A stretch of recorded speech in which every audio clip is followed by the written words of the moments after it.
আসসালামু আলাইকুম দর্শক, আজকে আমি রান্না এই পালং শাক দিয়া চিংড়ি মাছ। তার জন্য তেল দিয়ে দিছি। এখন এই যে পেঁয়াজ দিতে আছি। পেঁয়াজটা আমি একটু ভাজিয়ে লম। এই যে ভালো করে ভাজতে লাগছি।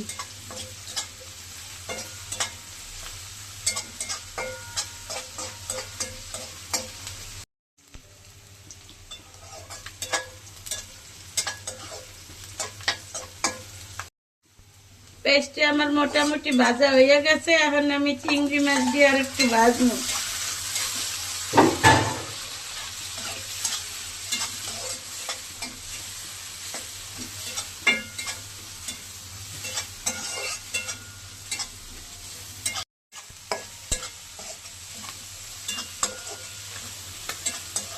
আমি একটু লাড়িয়ে চাড়িয়ে লইছি। এখন বাদ বাকি মশলাগুলো সব দিয়ে দিব। এই দি লবণ,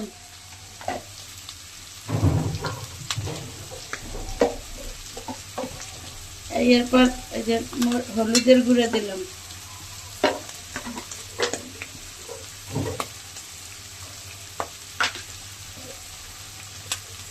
দিলাম ধনিয়ার গুঁড়ো,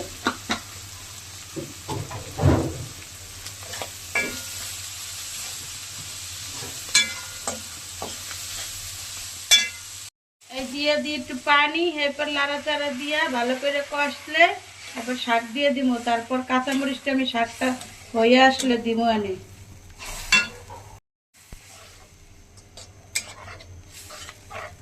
কাঁচামরিচ, এখন আমি কাঁচামরিচ চিড়ে দিয়ে দিই।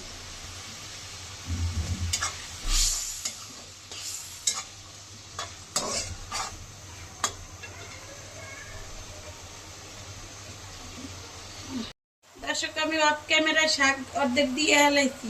এখন বাকিটা দিই।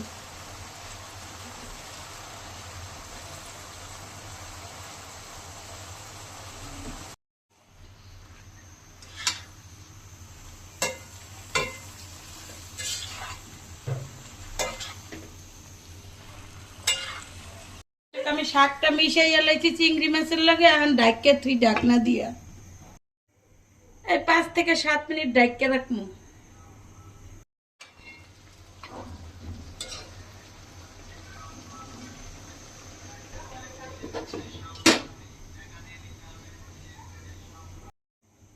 আমি ঢাকনাটা উড়াই দেখি আমার শাকটা কেমন হয়েছে।